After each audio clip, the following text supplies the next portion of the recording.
How to create a Splitwise account. Hi everyone, welcome to our channel. This is Rose from Create Login and Delete. Without further ado, let's begin.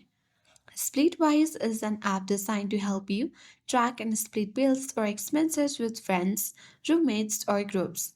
It's especially useful for managing shared expenses during trips, events, or living arrangement. So here's a simple guide on how to create an account. Simply first, download the Splitwise app from Google Play Store or App Store. And then tap Open button once installed and download it. On this section, select Sign up to create an account.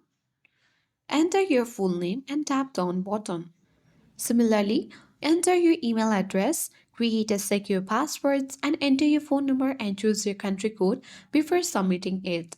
After entering all the details, tap Down to complete your registration. Now, you'll be presented with a few options to add your apartment, add a group trip, or you can skip status for now.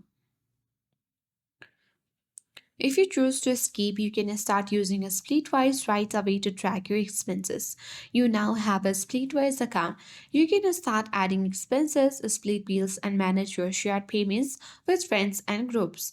So, hope this video was helpful. If it was, then do like, share, comment, and don't forget to subscribe. Thanks for watching, and I'll see you in the next video.